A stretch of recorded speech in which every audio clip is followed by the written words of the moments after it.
안녕하세요. 예수비전 선교회 안희한 목사입니다. 헤세드 선교사님이 올린 영상이 하나가 있어요. 전광훈 세력이 이동 회장님 중심으로 드리는 광화문 광장 예배 회병하러 모였다가 근처에서 예배 드리는 장면을 보여주는 영상입니다. 그래서 이성희 변호사가 이동욱 회장님에 대해서 이야기하는 내용을 듣다가 깜짝 놀랐어요. 진짜 깜짝 놀랐어요. 자, 어떤 얘기를 하느냐. 이동욱 회장님이 이재명하고 친하다고 했다는 거예요. 아니요, 절대 그런 말 한 적 없습니다. 이동욱 회장님이 이재명하고 친하다는 말을 했다? 그런 말 한 적 없어요.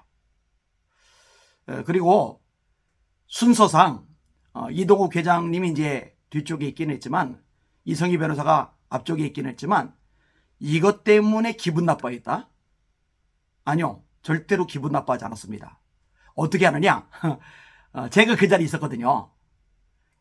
심화보 목사님 목회사역 40주년 기념 감사 예배를 드린 거예요.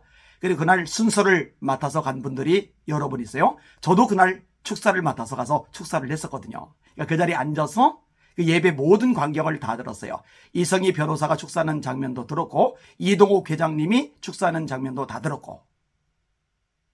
그러니까 제가 정확하게 기억을 하고 있어요. 그리고 그 당시의 영상이 은평제일교회 유튜브 채널에 올라가 있을 테니까 그거 한번 확인을 해보시면 됩니다. 이동욱 회장님이 이재명하고 친하다. 그런 얘기 한 적 없어요. 그 다음에 기분 나빠했다. 아니요, 기분 나빠하지 않았어요. 내내 웃으면서 편안하게 좌중을 끌어갔습니다. 제가 그때 참 놀랐던 게 언변이 참 좋으시구나. 유머 감각이 참 대단하시구나. 이제 그런 얘기를 이제 끄집어내면서 순서에 대한 얘기를 끄집어내면서 회중들이 막 웃는 장면을 보면서 참 이야기하는 게 재치가 있다. 이렇게 생각을 했는데 세상에 그것을 그런 식으로 해석해서 거짓말하리라고는 상상을 못했어요. 와, 이 전광훈 씨 거짓말 잘하는 거는 뭐 유명하잖아요. 너무 심하잖아요. 미국에서 2조 원 들어오지도 않았는데 들어왔다고 거짓말 쳤잖아요. 국민혁명당 300만 명 가입 안 했는데 가입했다고 거짓말했잖아요. 뭐 한두 가지입니까? 그죠? PT수첩 방송에 나온 거 보세요. 본인이 한 말도 앞에 말하고 뒤에 말이 달라요. 장로는 자기가 집을 사줬다고 그러고 전광훈 씨는 교회 재정으로 샀다고 그러고 둘 중에 한 사람은 거짓말하는 거죠. 근데 이런 식의 거짓말이 아주 요 집단에게서 버젓이 나타나고 있어요. 그리고 이야기 나온 김에 더 할게요. 자, 심화보 목사님이 40주년 기념 감사 예배를 드리면서 이성희 변호사를 초청했다는 것은 그만큼 신뢰해줬다는 거예요. 사랑해줬다는 거예요. 아껴줬다는 거예요. 그런데 그래 자기를 아껴주고 위해준 사람을, 그런 목사님을 뒤통수를 칩니까?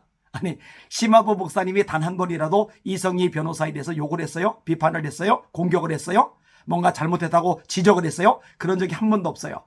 근데 어느 날 갑자기 느닷없이 이성희 변호사가 심화보 목사님 뒤통수를 심하게 때려버린 거예요. 좀 더 얘기할 필요가 있어요. 아니, 심화보 목사님이 이성희 변호사에게 의뢰를 했잖아요. 그래서 이성희 변호사가 심화보 목사님 건을 가지고 소송을 진행했잖아요. 변호사로서. 그러면은 변호사로서 진행을 했으면 자기에게 의뢰인 의뢰인이잖아요. 의뢰인을 보호해 줘야죠. 의뢰인을 위해 줘야죠. 의뢰인 편에 서줘야죠. 그런데요, 이 변호사로서의 기본 양심, 의리 같은 것이 없는 거예요. 어떻게 자기 의뢰인의 뒤통수를 그렇게 칩니까? 있을 수가 없는 일이 발생을 하고 있는 거예요. 뭐 이동욱 회장님에 대해서 왜 저렇게 난리를 치는지 제가 모르는 바는 아닙니다. 이동욱 회장님 때문에 망신을 여러 번 당했거든요.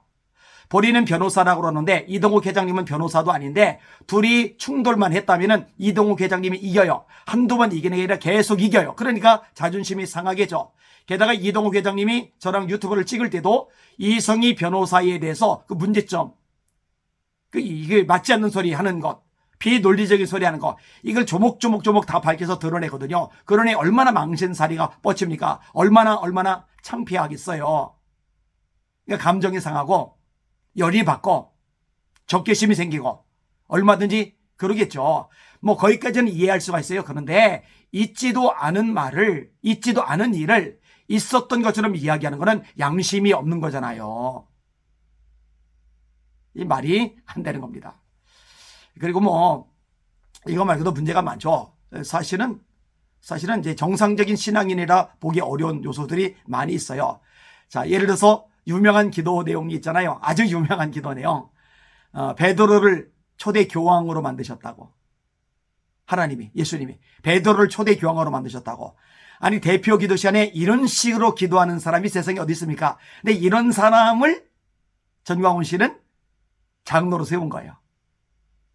아니, 베드로가 초대 교황입니까? 세상에 카톨릭에서나 하는 소리를 하고 있어요. 뭐 이거 말고도 할 말이 많은데 그냥 이 정도까지만 하겠습니다.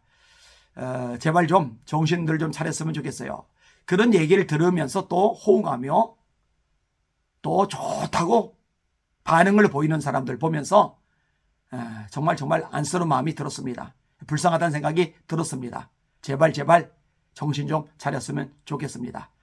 하여튼 뭐 오래가지는 않을 겁니다. 전광훈 씨 몰락하면은 추종자들 자연스럽게 그 광신도들 자연스럽게 같이 몰락할 테니까요. 근데 그 몰락하는 과정 속에서 좀 빠져나오는 사람들 정신 차리고 좀 회복되는 사람들이 있으면 좋겠습니다. 이것을 놓고 기도 많이 해주시길 바랍니다. 오늘도 주님 바라보고 주님의 이름으로 전진하며 승리합시다. 할렐루야.